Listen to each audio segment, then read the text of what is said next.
The SOS did not arrive with urgency. It arrived decaying. Commander Elias Rowe first noticed it during the quiet hours of third watch, when the ship's engines hummed softly, when space felt less like a battlefield and more like a grave. The signal flickered across the holodable in uneven pulses, distorted and incomplete, like a heart struggling to remember how to beat anyone. Cliff static swallowed the rest. The message repeated, again and again. Weeks old, possibly. Older dead signals were common. Space was full of them, last gasps from ships that never made it, colonies that vanished without witnesses. Most were archived, categorized, forgotten. This one refused to fade. Rowe stared at the waveform arms, folded behind his back. He had commanded fleets through 3 major conflicts. He had seen traps disguised as pleas and mercy used as bait. This wasn't that. This felt like something dying slowly, and hoping it wouldn't die alone. The junior Coombs officer cleared his throat. Sir, Earth Council assessment is already in. Probability of hostile deception, 63%. Recommendation is ignore. Rowe didn't turn around. And probability of extinction? He asked. A pause. Fingers tapped nervously on a console. Unknown, sir. Rowe closed his eyes. Unknown was the word that haunted human history. Prepare a scout wing, he said. Low profile, full sensor sweep. The officer hesitated. Sir? Command hasn't authorized. Rowe finally looked at him. Not angry, not loud, just tired. I didn't ask for permission, he said quietly. I asked for humanity. Earth. Command convened fast. Holographic figures filled the chamber. Politicians, admirals, analysts. Some leaned forward. Others leaned back, already decided. It's old, one counselor argued. If they were alive, they'd have sent more. Or maybe, Rowe replied, they sent their last breath. Another voice cut in. Commander, we cannot respond to every ghost signal. Humanity cannot be the galaxy's emergency service. Rowe felt an old scar ache inside his chest. The Orion mistake. The time he'd followed protocol and arrived too late. Then don't respond as saviors, he said. Respond as witnesses. Silence. Stretched out finally. Earth Command ruled. Reconnaissance only. No engagement. New escalation. Rowe nodded. He'd learnt long ago that some orders were written for people who wouldn't be there when the consequences arrived. Velari space was quiet. Quiet. No patrols. No defensive fleets. No traffic beacons. Just debris. Orbital platforms drifted in broken rings. Stations hung dark, torn open from the inside. There were no signs of resistance, no craters, no fleet wreckage, no scorched orbits. Rowe's ship slowed instinctively, like a predator sensing a trap. But there was no trap, only absence, sir. Sensors reported. No active weapon signatures. No energy emissions above background radiation. Rowe's jaw tightened. Begin descent. The landing craft touched down in what had once been a city. Buildings leaned against one another like corpses seeking support. Streets were littered not with rubble but with bodies arranged.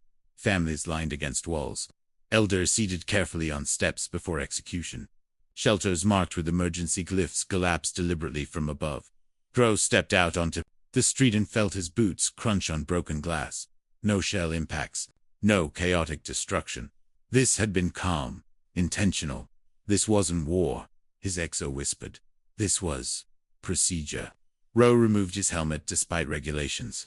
The air was breathable, filtered, sterilized, almost respectfully preserved. Someone wanted this place clean. Movement flickered near a collapsed shelter. Weapons rose. Fingers tightened, then stopped. A Velari emerged slowly, trembling but upright. Thin limbs. Translucent skin stretched tight with hunger. Eyes large and reflective, filled not with fear but exhaustion. Rowe stepped forward alone. We received your signal, he said gently. You're not alone anymore. The Velari studied his uncovered face for a long moment, then spoke. Voice fragile but steady. We did not ask you to fight for us. Rowe swallowed. We asked for permission to continue existing. Something inside him broke quietly, permanently. That's data. Recovered from shattered archives, painted a clear picture of the Khar Dominion. Expansionist. Hyper-efficient cold. They did not conquer to rule. They erased to simplify. Species without military value were classified as inefficient variables. The Velari had no army, so the Khar removed them, system by system, colony by colony. Calmly Rowe listened without speaking, as analysts reported casualty estimates climbing into the billions. This isn't genocide, one analyst said carefully. It's optimization. Rowe clenched his fists. That makes it worse. Earth demanded diplomacy. Human envoys arrived under full neutrality protocols. No weapons.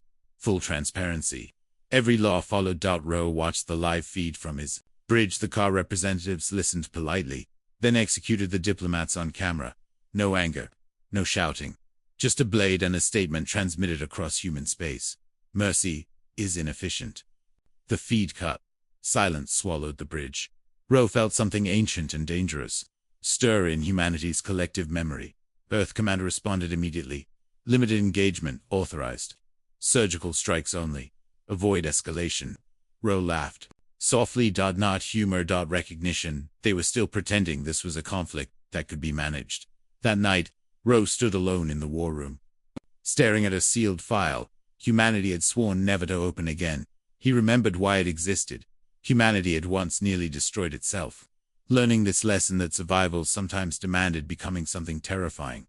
They had locked that doctrine away and called it wisdom. But the Velari hadn't been given that. Luxury. Rowe opened a private channel to Earth. Mercy only works, he said calmly, when both sides understand it. Silence answered him. They don't, he continued. And they never will. Authorization codes appeared one by one. Rowe didn't smile. He whispered, I'm sorry for what this will teach them. Humanity did not declare war. It executed. Car navigation systems collapsed mid-jump. Fleets emerged into gravity wells, tearing themselves apart. Their economies imploded under precision data strikes. Shipyards went dark before alarms could sound. Every military asset was neutralized within a single synchronized hour.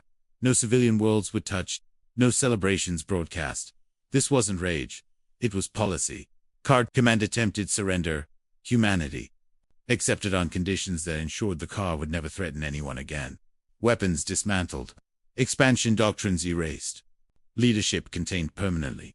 The Khar Empire collapsed without a final battle. The galaxy watched in silence. Velari worlds were rebuilt by human engineers, who spoke softly and avoided eye contact. They never talked about the war. The Velari watched them with gratitude and fear. Commander Rowe stood at the viewport as his fleet departed. We saved them, his Axo said. Rowe nodded slowly. Yes. He stared into the stars. But the galaxy learned something else. The Velari would live. But humanity had reminded the universe of an old truth. Never corner a species that learned survival the hard way. The stars drifted past in silence. And somewhere, a warning echoed without words. They did not laugh out loud. That would have been impolite instead. The laughter lived in glances, shared looks between alien delegates. Slight tilts of the head, faint flickers of amusement behind alien eyes, as the human delegation argued among themselves. The Galactic Assembly Chamber was older than most civilizations present. Its walls had witnessed empires rise, collapse, and be forgotten. Beneath banners of ancient conquests, humanity sat fragmented, different uniforms, different accents, different political blocs quietly debating, even as the session began. There, still disagreeing, a Threxian envoy murmured. Typical, another replied. Noisy, emotional, inefficient. No one contradicted them. At the center of the chamber stood the representatives of the Aurelian Concord. Once the galaxy's finest diplomats, now hollow-eyed and exhausted. Their golden skin had lost its shine. Their posture sagged under a weight no ceremony could hide. When they finally spoke, the chamber fell silent. Our worlds are dying, the Aurelian speaker said, and we have run out of words to stop it. Holographic projections bloomed into existence. Aurelian cities once, radiant hubs of culture now burned in vacuum silence. Orbital habitats cracked open like eggshells. Refugee convoys vanished. Mid-transit. These attacks are not strategic, the speaker continued, voice trembling despite the translator's smoothing algorithms. They are systematic. The name appeared in crimson script across the chamber. A ripple of unease passed through the assembly. Everyone knew the Dravex, a war species engineered for conquest. No civilian caste, no political descent. Their fleets adapted faster than most species could retreat. They do not negotiate, the Aurelian said softly. They do not occupy. They erase. The speaker lowered their head. We request immediate military assistance. Eyes turned across the chamber. toward humanity. The humans whispered among themselves. Some frowned. Some shook their heads. Some stared at the projections longer than was comfortable. Finally, the lead human diplomat spoke. "We need time." The chamber exploded into noise. Time was the one thing the Aurelians no longer had. To the galaxy, humanity's hesitation looked like weakness. To the Dravex, it looked like permission. Dr. Mara Klein hated war rooms. She hated how easily lives were reduced to icons, how suffering became data points. She had spent her career studying humanity's worst moments not to glorify them, but to ensure they were never repeated. Now she stood inside Strategic Command, staring at a projection of Dravex fleet movements. "You know what escalation leads to," an admiral said without preamble. "You've written entire volumes about it." Mara didn't turn. "Yes," she replied calmly. "And you've read the chapters about what happens when we hesitate." She was a civilian, a historian. She had never commanded a ship or fired a weapon in anger. But she understood something most generals avoided admitting.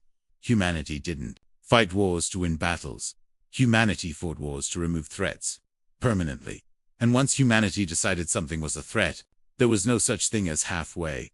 The broadcast arrived without warning. Human, civilian networks were hijacked. Simultaneously homes, transit hubs, public plazas, no encryption, no filter.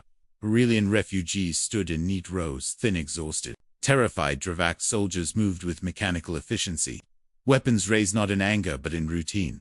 The executions were quick, clean. Afterward, a Dravex commander stepped into view. "This is the cost of interference." The translation rendered, "Observe and decide." Mara watched the footage once. She didn't cry. She didn't look away. She simply closed her eyes when it ended. "That wasn't intimidation," she said quietly to the room. The admirals waited. That was them explaining who they are. Across human space, something shifted. The arguments stopped. The debates ended. Humanity did not erupt in rage. It became silent. Human fleets deployed cautiously. The first engagement ended in retreat. The second ended in loss.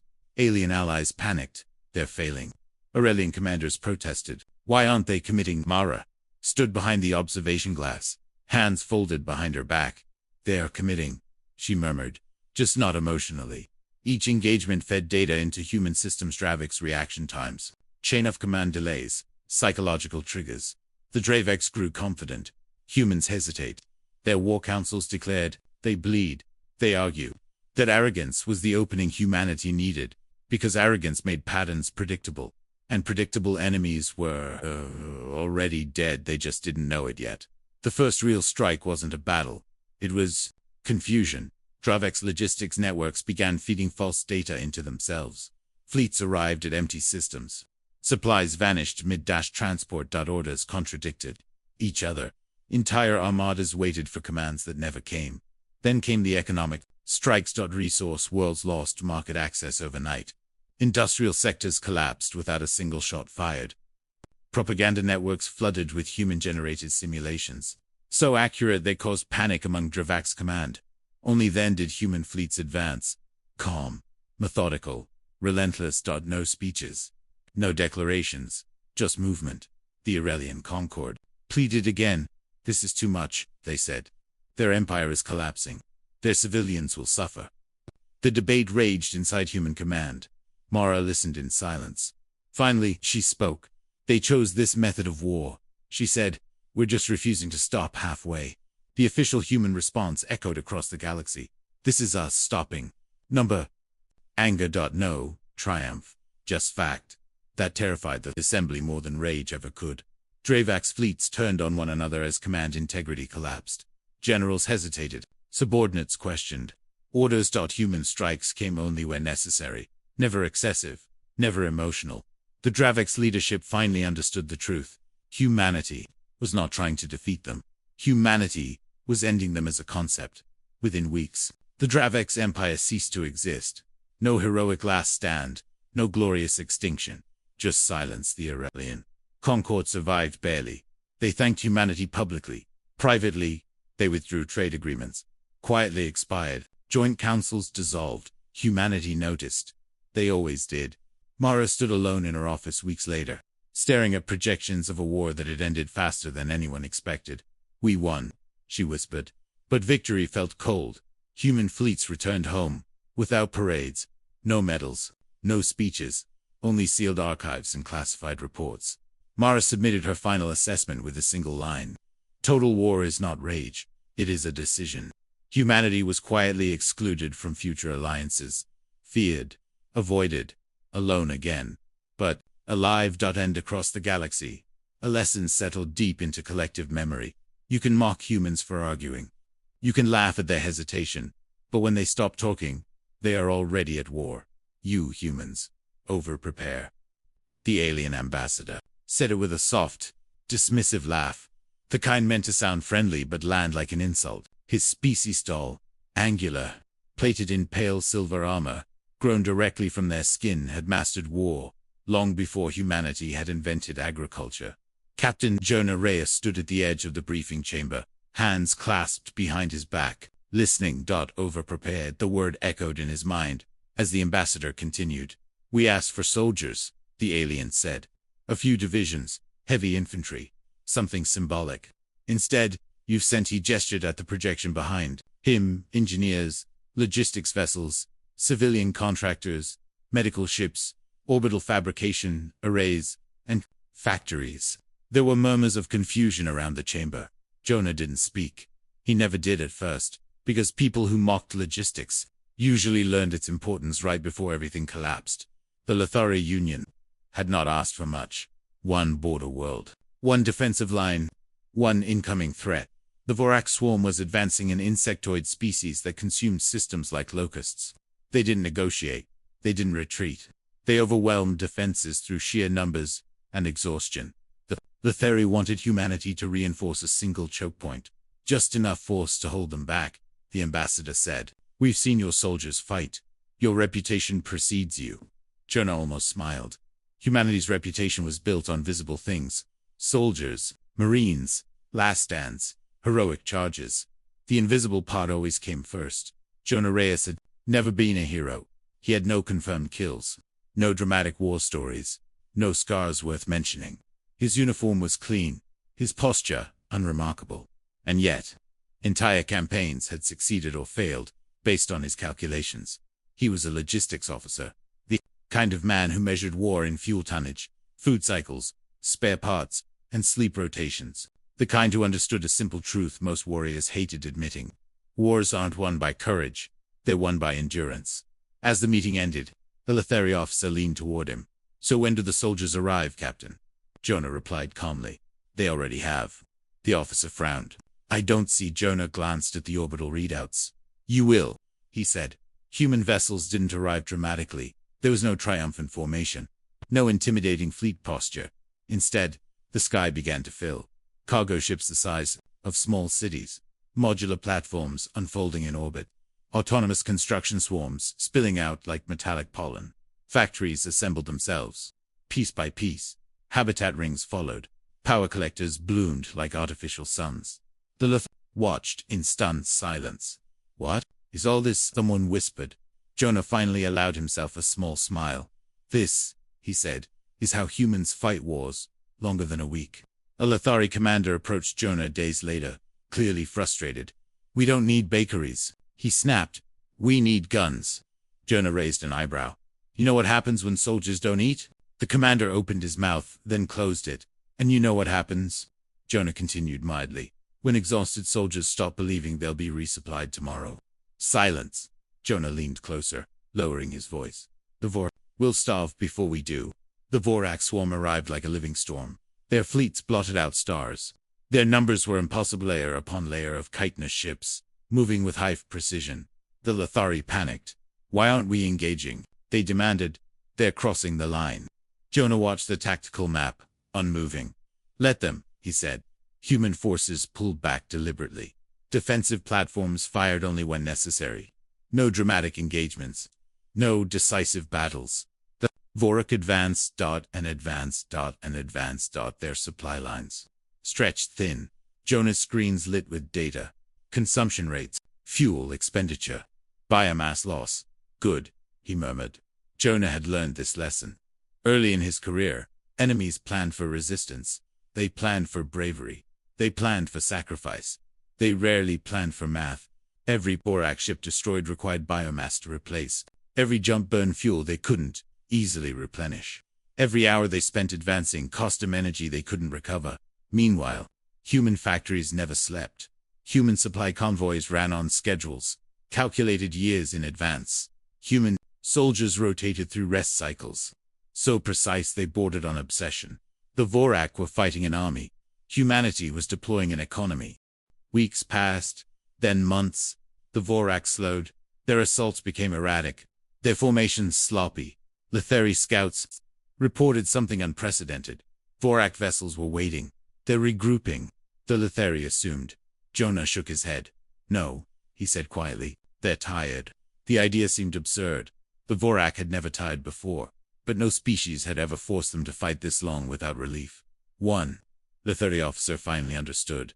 You didn't bring an army, he said slowly. Jonah nodded. We brought everything the army needs, he replied. Orbital cities now ringed the planet. Children played inside pressurized habitats. Medical bays treated civilians and soldiers alike. Factories churned endlessly. Human soldiers hadn't fired a shot yet. They were rested, fed, prepared. The Vorak were starving. The order came quietly.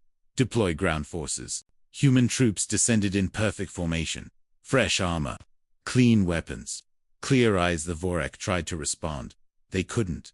Their units broke under sustained pressure. They no longer had the strength to resist. The battle was short, brutal, decisive. The Hari forces watched in disbelief as the Vorak swarm collapsed, not from superior tactics, but from exhaustion. The human soldiers advanced without haste. They had all the time in the world. The war ended. Without celebration, the Velari gathered their commanders in stunned silence.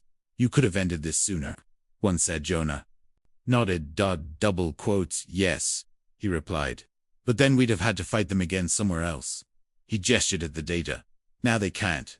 As human infrastructure began its slow withdrawal, a Velari child watched the departing ships. Were they heroes? The child asked. The Velari officer hesitated. No, he said honestly. They weren't prepared. Jonah stood on the bridge of his ship, watching the factories dismantle themselves with the same calm efficiency they'd been built. He filed his final report with a single line. Humanity does not wage war emotionally. It wages war industrially. And the galaxy learned something new, something far more frightening than rage or heroism. When humans commit to war, they don't bring soldiers. They bring everything.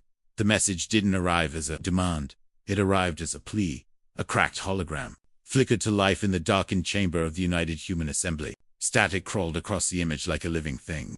The alien on screen was trembling, forearms pulled tight against a narrow chest. Eyes too large, too wet. Please, the alien whispered. You are known as negotiators, survivors, diplomats when diplomacy is still possible. The feed stuttered. They are coming, the alien continued. And they do not listen to reason. But you humans, you talk, even when others choose war. We are begging you. Talk to them. Stop this. The transmission cut. Silence filled the chamber. Ambassador Evelyn closed her eyes. Because she already knew the truth. No one else wanted to say out loud. Some enemies don't want peace. They want an ending. The galaxy did not trust humanity.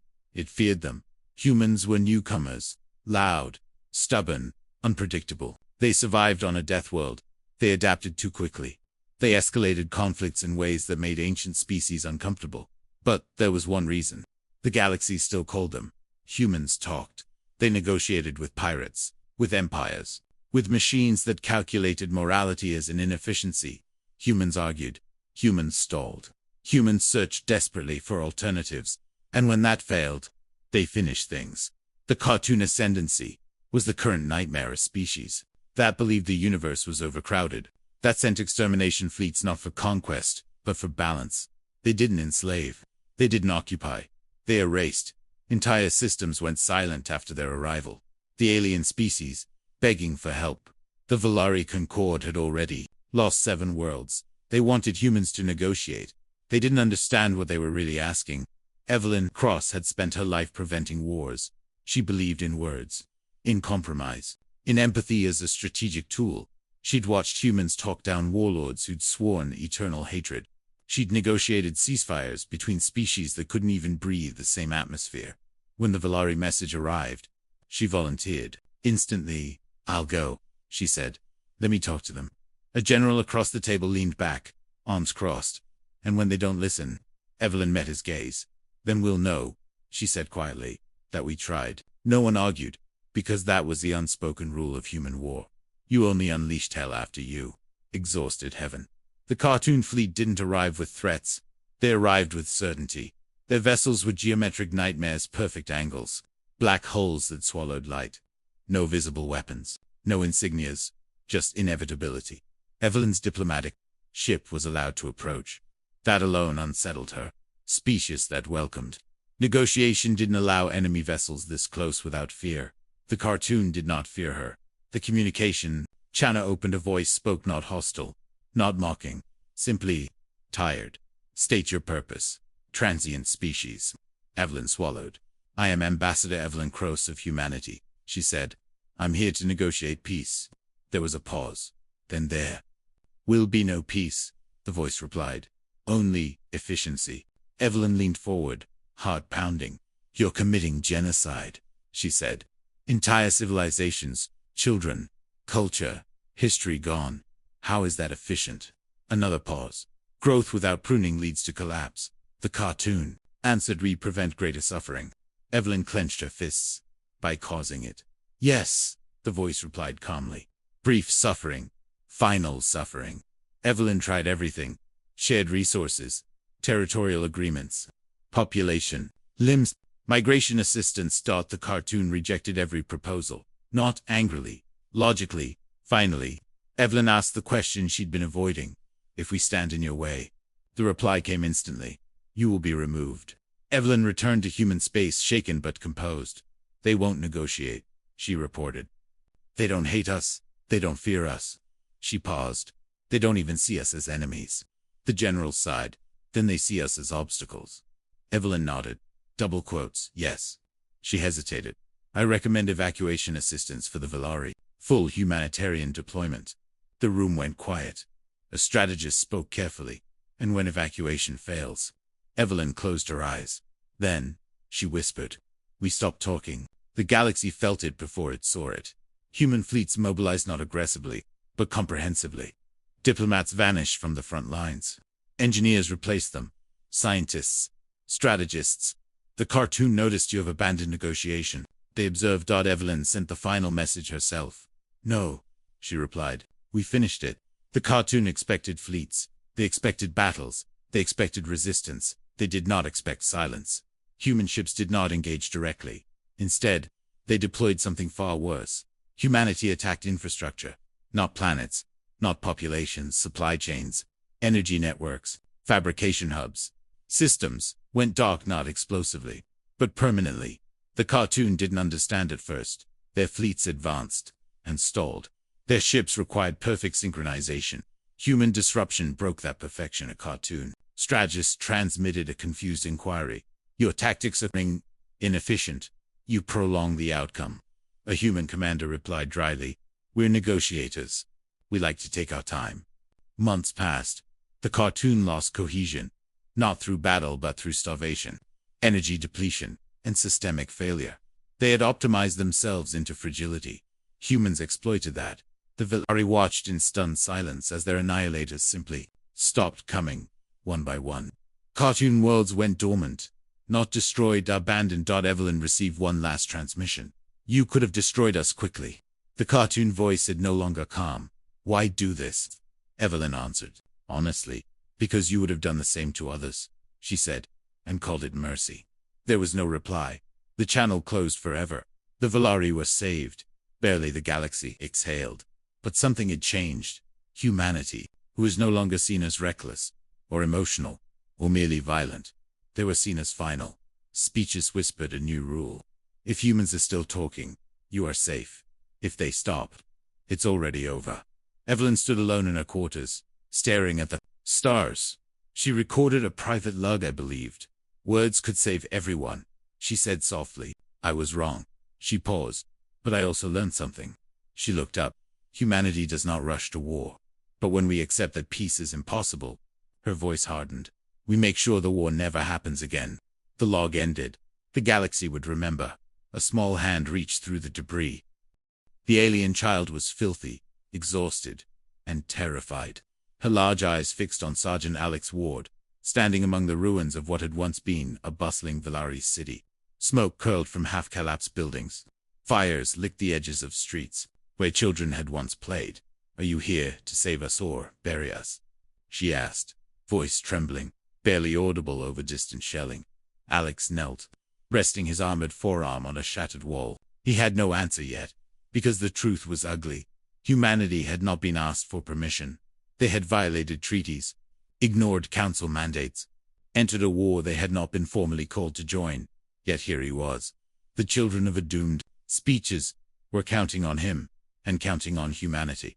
The Talarian expanse had been a quiet cluster until the Khar Dominion arrived. No diplomacy, no warning, only destruction. The entire worlds had been purged with frightening efficiency.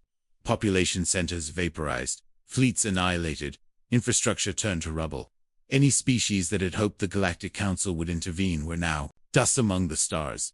The Velari had sent every plea, every SOS, every desperate message. The Council debated, they hesitated. Humanity watched, and then humanities acted, not because it sought approval, but because the alternative was the annihilation of an entire sentient species. Alex Ward had never been a hero in stories new medals for valor. No commanding officers boasting about his exploits. Only years of experience in chaotic battlefields, evacuation missions, and civilian extractions. He had learned early, you survive by keeping calm, by thinking 5 steps ahead, and by accepting that sometimes morality is messy. Today, morality was messy. His team moved cautiously through ruined streets. Smoke obscured line of sight. Fires illuminated collapsed buildings. The screams of those who had survived bombings echoed in their ears. He signaled with a hand. "Check the alleys," he said. "Cover the roofs." Even as they advanced, Alex kept one eye on the sky dot above. Human orbital platforms silently launched, targeting arrays defense drones and evacuation pods.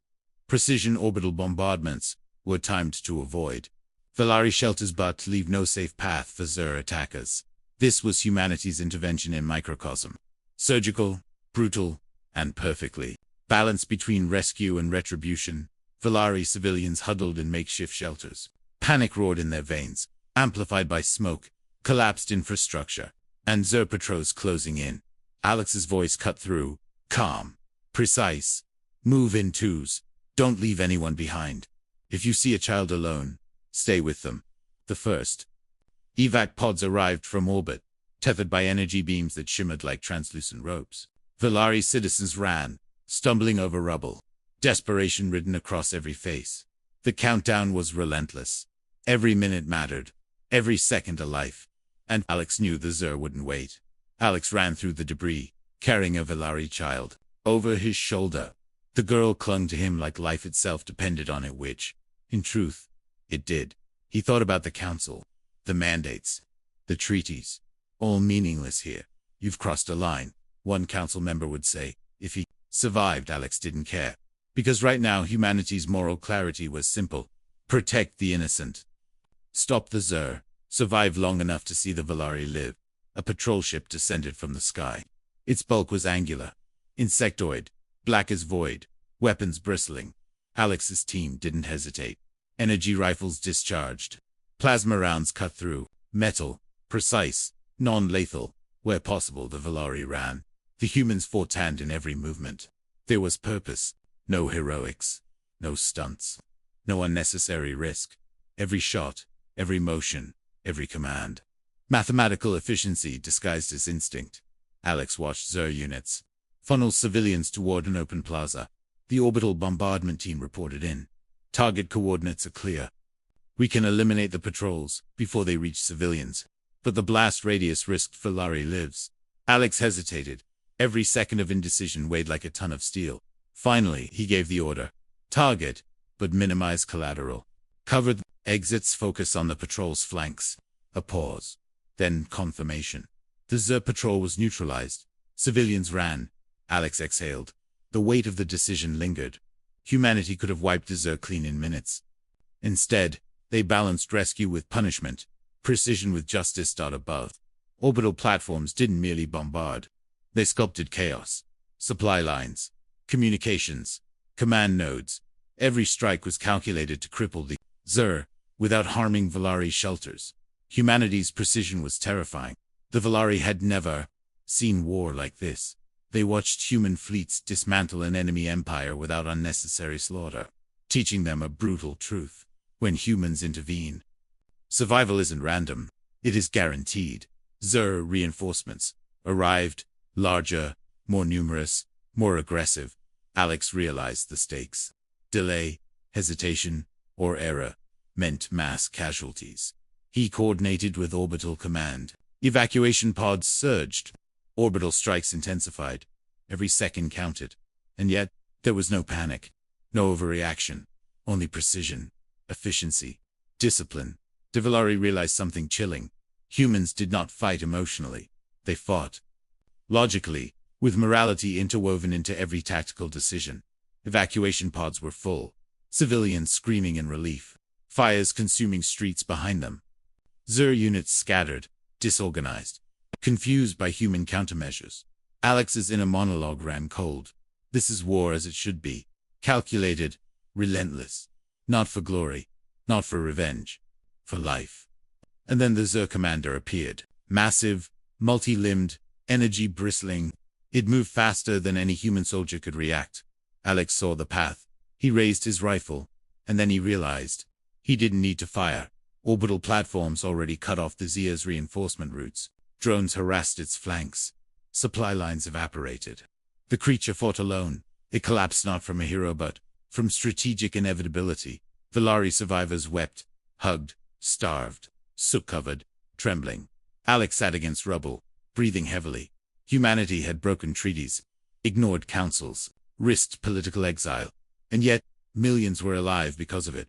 Above human fleets, withdrew systematically. Every strike had been documented. Every life accounted for. The Velari would survive. The Xur would remember. The galaxy would take note. Years later, Velari children whispered about the humans who arrived unbidden. They didn't ask for permission. One said, "But they saved us." The survivors carried the truth in silence. Never threaten humans unless you are ready for everything. Alex Ward returned home, haunted yet resolved. He filed his final report.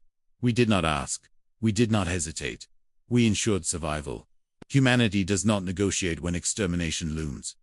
We act." And humanity, once doubted, became a warning and a promise at the same time. The alien war correspondent had never seen a species quite like this. He floated above the battlefield in a camouflaged observation shuttle, recording, analyzing, cataloging every movement of human forces. They were calm, almost eerily so. No shouts, no panic, no visible fury. And yet, destruction followed them, not in fits of anger, not in revenge, not in chaos, but inevitably. He tilted his head. "Are they insane?" he whispered into the translator. He would soon learn the truth. The humans were not insane. They were precise. The Xur Imperium had thrived for centuries, a warlike species with near-perfect logistical efficiency, brutal tactics, and no moral hesitation. They prided themselves on their inevitability. When a protected species of Velari began sending panicked SOS transmissions, the Xur ignored them. "We do not negotiate," their leaders had declared. "We remove inefficiencies." They were unaware of human contingency plans that had been decades in the making. Humanity did not respond immediately. They didn't need to. They had already won the strategic calculus before the first shot was fired. The first human fleet entered Xur space not with a challenge, but with surveying instruments, repaired drones, orbital mapping, arrays and supply corvettes. Military ships followed, but only in support. Everything the humans did was deliberate. Nothing was wasted. The alien correspondent observed with growing unease. They haven't attacked yet," he muttered. "No, not yet." Humans did not attack until every contingency, every evacuation path, every failure mode had been accounted for. They were preparing a war ecosystem, not a battle. The human fleet deployed. Quietly, energy collectors established orbital grids. Drone swarms patrolled silently, scanning for threats. Repair units maintained supply chains before they were even damaged. All the while, the Xur advanced, unaware that the humans were already inside their systems, undermining communications, severing supply lines, and preparing synchronized strikes across every front. The alien correspondent began recording the sequence, trying to reconcile his understanding of war with the humans' approach. This was not rage. This was policy. The correspondence unit moved close to the front lines to capture human deployment tactics firsthand. He saw the difference immediately. Xur ships moved with arrogance, confident that their technological superiority in combat experience guaranteed victory. Humans did not engage directly. They let the Xur move, let them tire, let them reveal every weakness in their formations. Then, with precision that was almost surgical, humans struck. Supply depots disabled without destroying civilian infrastructure. Fleet coordination disrupted, communications scrambled, leaving Xur ships to misinterpret orders. The alien observer recorded it all, shaking his head. "They are not fighting for revenge," he murmured. "They are fighting to end this permanently." The humans began the first phase of their campaign. Infrastructure neutralization. Xur forward bases were rendered useless before human ships ever appeared. Ships lost orbital support. Fleets starved. Repair units failed. The correspondent observed civilians evacuated meticulously, leaving no innocent casualties, yet leaving the Xur entirely incapacitated. It was horrifying, not because of violence, but because of inevitability. By the time their forces realized they were in danger, it was already over. "Your tactics are inefficient. You are delaying your victory." A human communication officer responded calmly. "We're only ensuring it lasts long enough for it to be final." The correspondent recorded it, stunned. They weren't joking. They were stating policy. As war, and to the Xur, it was terrifying. Despite the devastating efficiency, humans maintained moral boundaries. Protected species were not harmed. Evacuation corridors remained intact. Even Xur civilians, while affected by infrastructure collapse, were given minimal exposure to lethal strikes. Every action was calculated. Every strike justified. The correspondent realized that the humans' version of war was cold, methodical, and moral, not blind rage, not passion, but pure logic, guided by ethics. Weeks into the campaign, Xur fleets attempted retaliation. Human countermeasures anticipated every move. Communications rerouted, supply lines intercepted, reinforcement waves blocked. The correspondent realized something terrifying. Humans had planned this war decades in advance. Every scenario, every possible counter, every eventuality, and every human move worked exactly as intended. The Xur command attempted one last coordinated offensive. Humans did not panic. They deployed strike units to disable the offensive vectors, repaired drones to patch human assets instantaneously, support for civilians caught in crossfire. The correspondent watched helplessly as Xur units faltered, not due to heroics, not due to bravery, but because every system they relied on had been methodically dismantled before they even knew the humans existed in their space. The humans had removed the threat. Without rage, without spectacle, just policy. The final broadcast from the field was calm. No celebration, no cheering, no human banners, just quiet communication. All targets neutralized. Protected species secured. Xur command incapacitated. End of campaign. The correspondent looked at the recording, horrified. They didn't hate them. He whispered they didn't need to. They just solved the problem. For the first time, he understood the human doctrine. Total war is not an expression of anger. It is a calculation of inevitability. Xur civilians and surviving military units retreated into isolation. The galaxy watched in stunned silence. Humanity had acted decisively. No treaties, no alliances consulted, no parades, just a report. Problem solved. Other species whispered, "If humans act, it will end efficiently, finally, and morally." I expected fury. I expected vengeance. I saw none. Instead, I saw something colder, methodical, precise, effective, terrifying. Humanity has weaponized discipline, preparation, and moral calculation. That is what total war looks like. Meanwhile, humans dismantled orbital strike platforms, repaired civilian zones, and documented every action. No one celebrated. No one gloated. Victory was quiet, complete, and permanent. Alex Ward, Evelyn Cross, Mara Klein, all names tied to humanity's campaigns, filed reports simply stating the facts. Mission complete. Threat neutralized. Protected species secured. No further action required. And across the galaxy, a single lesson spread quietly, but with absolute clarity. When humanity decides something must end, It will. Not out of hatred, not out of passion, but because policy dictates it.